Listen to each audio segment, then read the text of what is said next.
I started today. I'm going to fire the useless ones. What?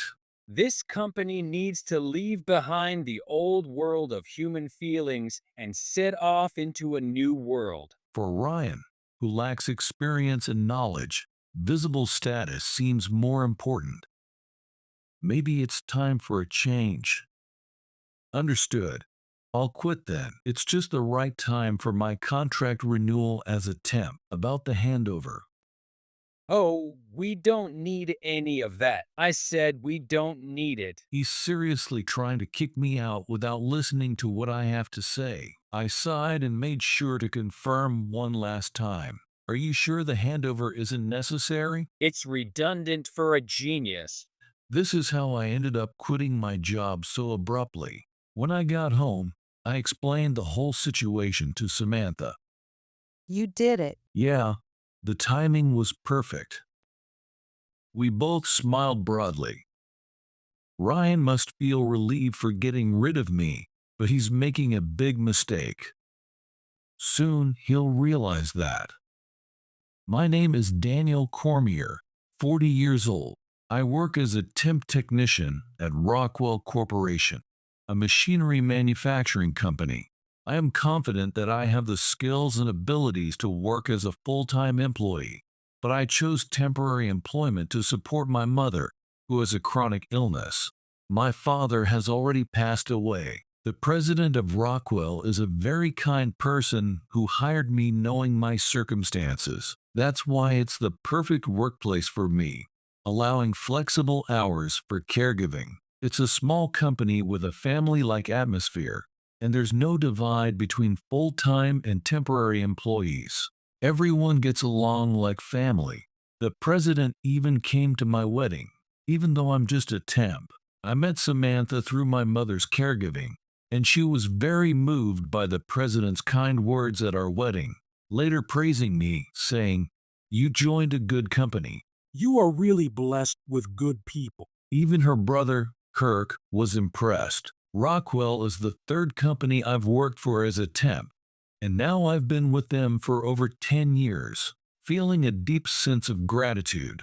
So, I put all my effort into designing a new product. As a result, the product was a huge hit, and the company experienced rapid growth. When I started, the company had about 20 employees, but now it has grown to over 300. Rockwell seemed to be doing very well, but the long years of hard work took its toll, and one day the president suddenly collapsed. Fortunately, his life wasn't in danger, but he needed treatment and a period of rest, so the company had to quickly discuss a successor.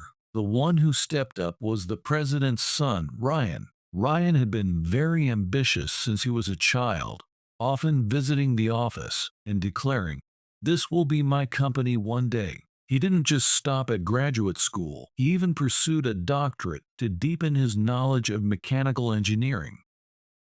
However, he had no real-world work experience, so he was hired on a trial basis and rotated through different job positions to gain a variety of experiences. Finally, the day has come. The day when the dark power sealed in my right hand will be unleashed.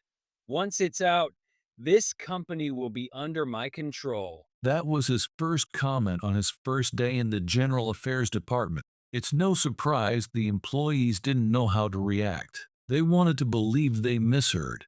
But unfortunately, whenever Ryan spoke, he always said something egotistical. By the end of the first day, his nickname had become Cringe. But his peculiar phrases were not the only problem. His actions were also out of the ordinary. Whenever an employee tried to teach him something, he would interrupt. A true genius can handle everything.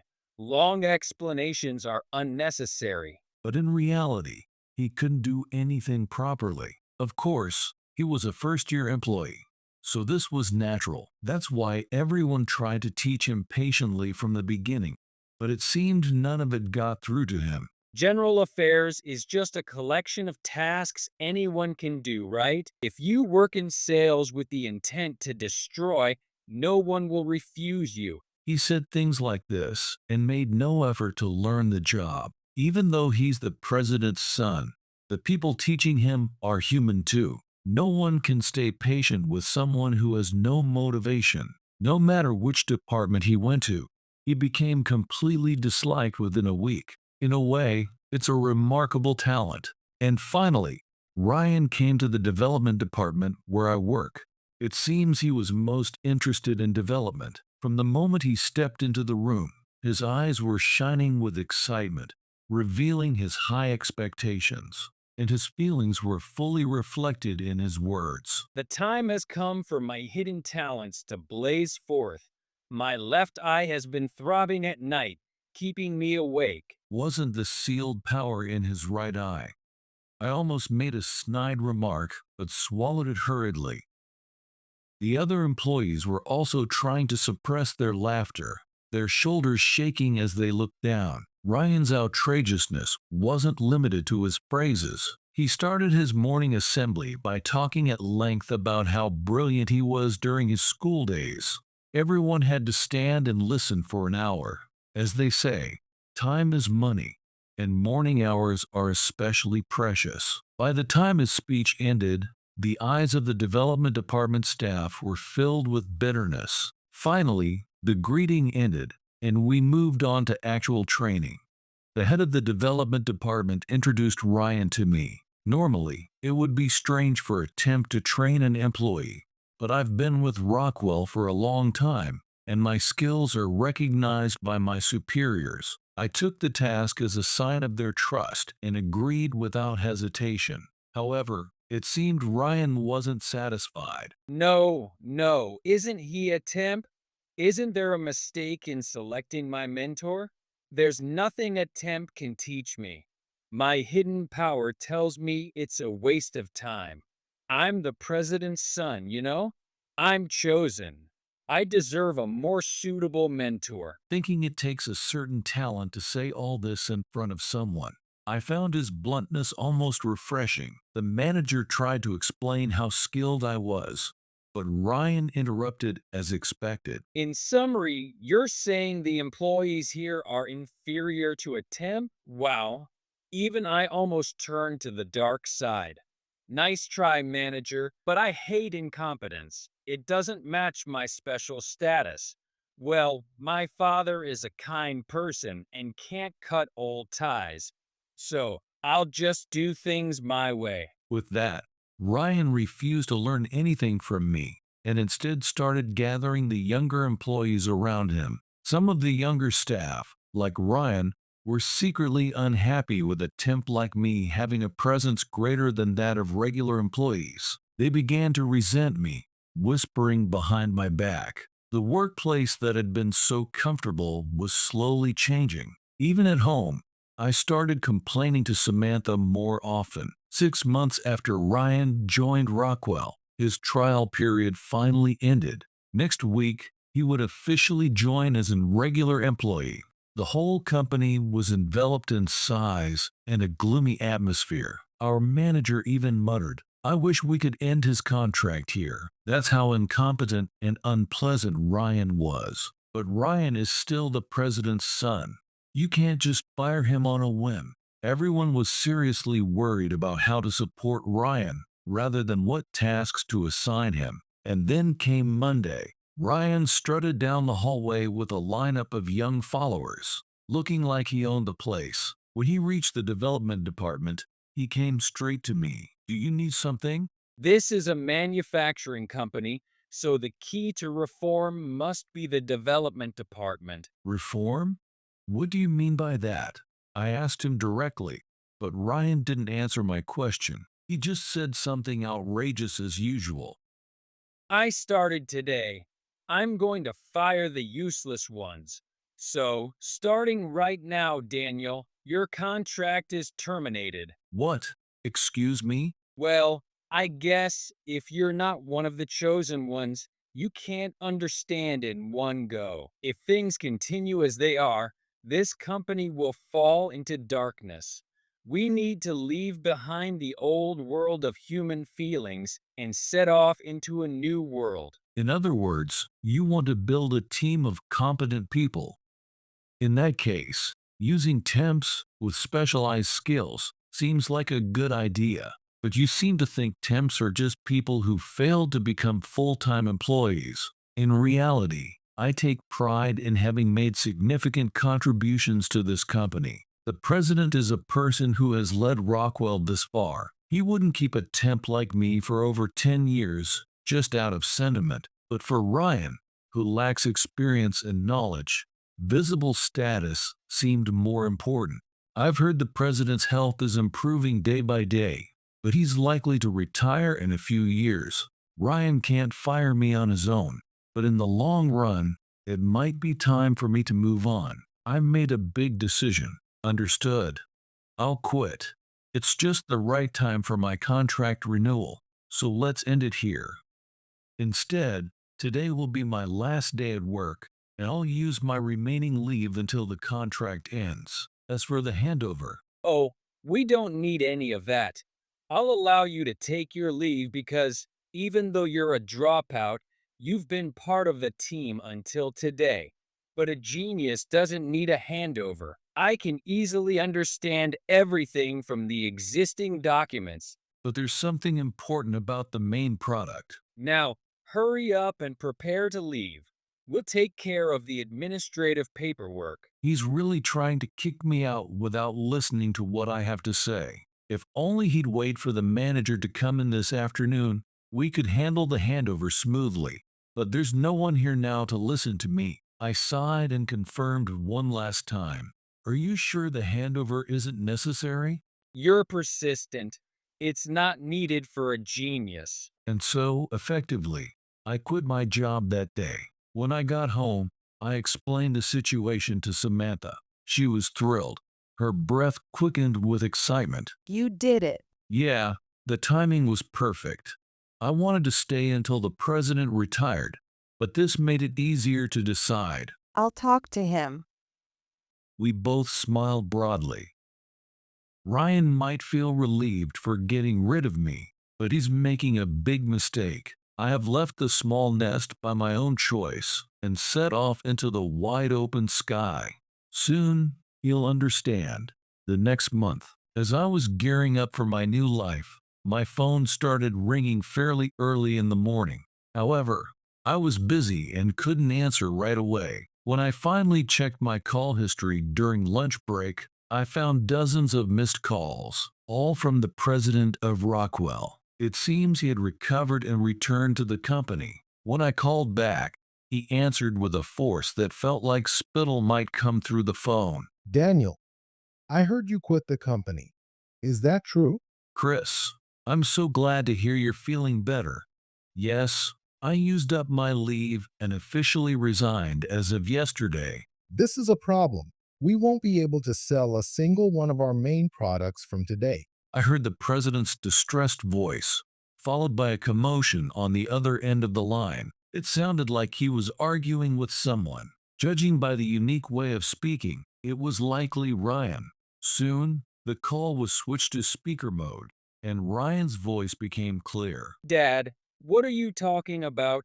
This temp employee who's the exact opposite of me doesn't make a difference whether he's here or not. And you haven't learned a thing while I was gone. You've always been like this, not listening to others and getting lost in your own world. I hoped you'd change by interacting with many people in the real world. In retrospect, it was naive of me. I was too lenient. Why are you blaming me? Temps are people who can't work properly, right? That's the kind of narrow-minded thinking I'm talking about. Daniel holds the patent for our main product. Ryan's voice suddenly stopped. The president's voice also fell silent. With no one talking, we continued the call in silence for a while. After what felt like an eternity, but was only a short pause, Ryan asked me in a trembling voice, You're joking, right? Normally, no matter how great the invention, the company gets the right to the patent in exchange for adequate compensation. It's written in the employment rules, isn't it? I read them because I'm a genius.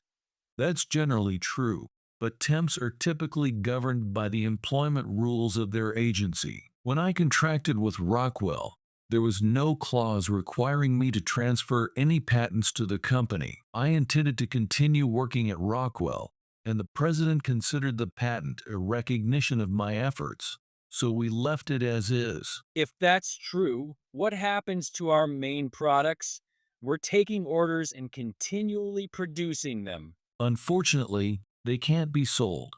You'll have to cancel the current orders. Rockwell no longer has the right to use the patent. What are we going to do? I heard Ryan muttering to himself on the other end of the line. Rockwell has other products, of course, but if our flagship products can't be sold, it will significantly impact our sales. Moreover, canceling orders due to company circumstances will severely damage their reputation. They might even face claims for damages. Ryan probably only vaguely senses the danger and doesn't fully grasp the concrete losses. I heard the president sigh heavily. In any case, I need to understand why you decided to quit. I'm sorry for the trouble, but can we arrange a meeting? Understood.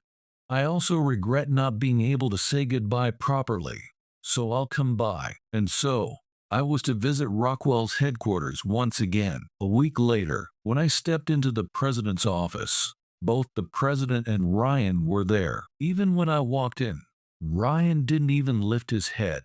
His shoulders slumped in defeat. It seemed he had been thoroughly reprimanded. The president greeted me with a smile, but he had dark circles under his eyes, and his face showed signs of exhaustion. I worried he might end up back in the hospital. Thank you for coming. I'd like to hear why you decided to leave our company. I recounted everything that had happened since Ryan joined the company on a trial basis. It seemed Ryan had already been questioned and scolded beforehand, so I could speak freely without interruptions. When I finished, the president immediately got down on his knees and apologized. I'm so sorry. You've really been through a lot. I always told Ryan that communication starts with understanding the other person, but he only cares about superficial things. How foolish I've been. This time, I've truly learned my lesson. I won't entrust him with anything important anymore. What?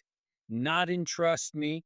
What about the future president's position? I dreamed of standing at the top of Rockwell and eventually ruling the states. That's out of the question. Anyone else would be better than you. Why? I'm the special one. Why do ordinary people always envy a genius's talent and try to push them away? In any case, we'll offer you much better conditions than before. If necessary, we can have Ryan transferred to a relative's company. Please, for the sake of our long relationship, help us once more. Dad, wait. That means I'm basically getting fired.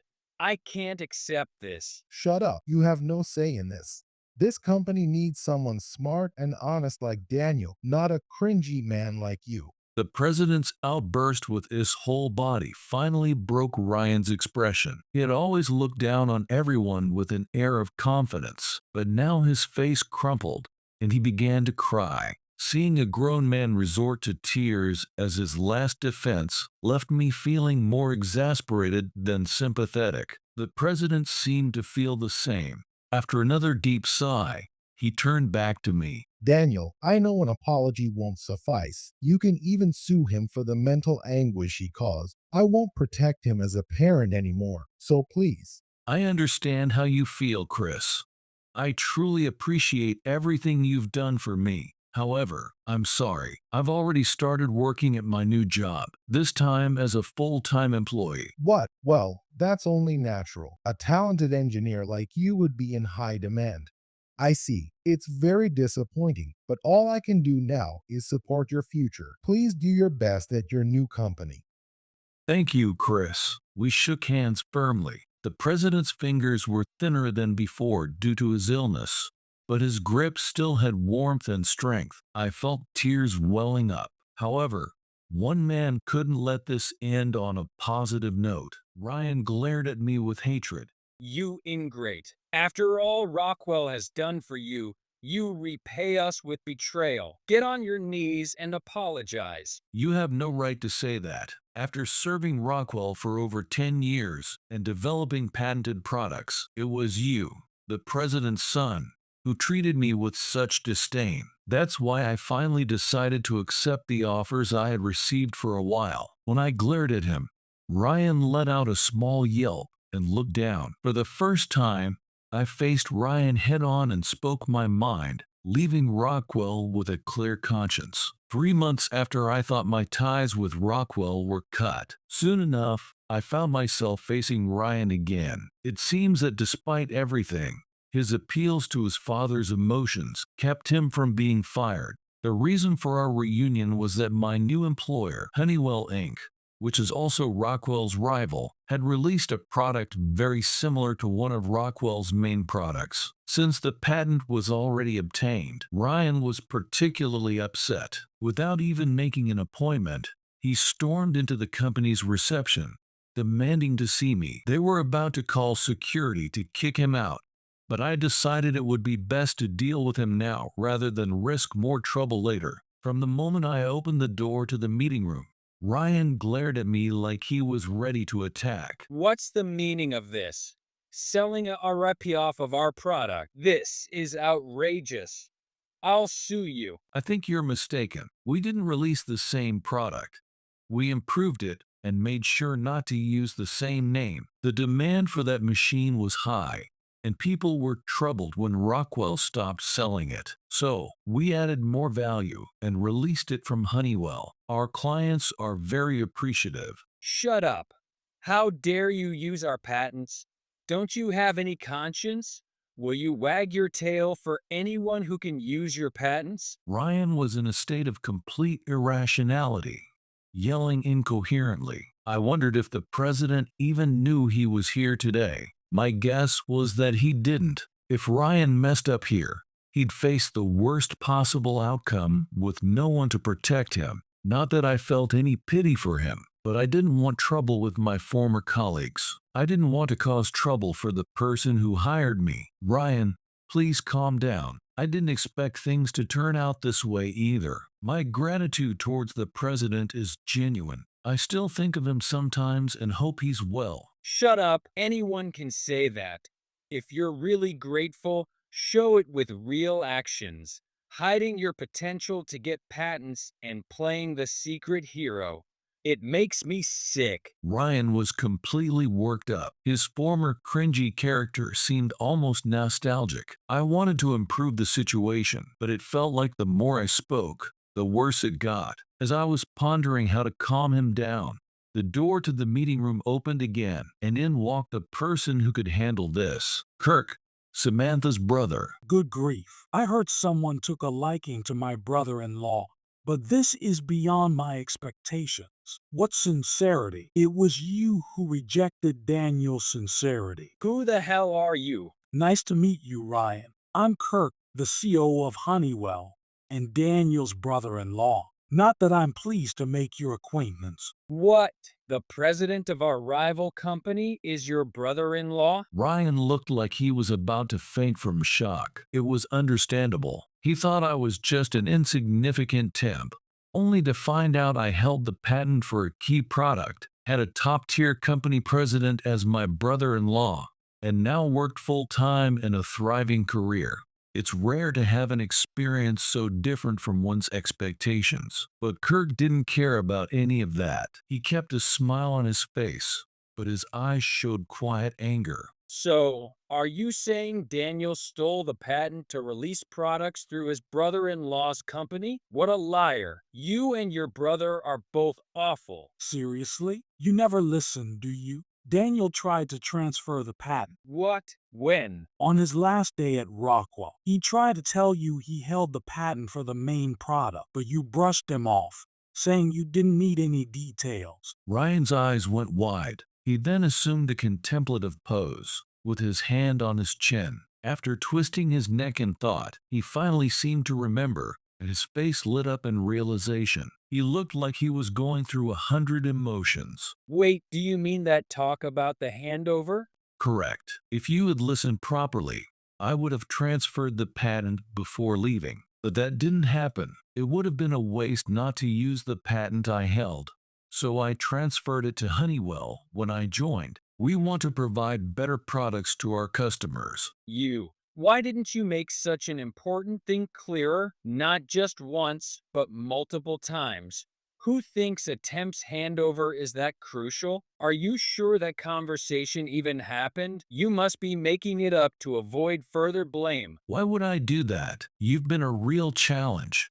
I recorded it just in case it would come to this. Go ahead, listen to him, who was confidently trying to sweep his mistakes under the rug. I held up my phone, playing a recording of our conversation. Are you sure the handover isn't necessary? For a genius, it's unnecessary. Ryan screamed and grabbed his head. Why would you record that conversation? Because you never listen to others, Ryan. I thought I'd need proof to make you understand my side. Daniel, you're thorough. That's why I wanted to work with you. A spoiled brat who only sees what he wants is not welcome. I've already contacted your father. He should be here soon to take you home and give you a thorough talking to. Hopefully, I won't have to see you again. Now, please leave. Ryan turned pale at the mention of his father and slumped his shoulders in defeat. A few minutes later, a luxury car pulled up outside, and the president hurried out.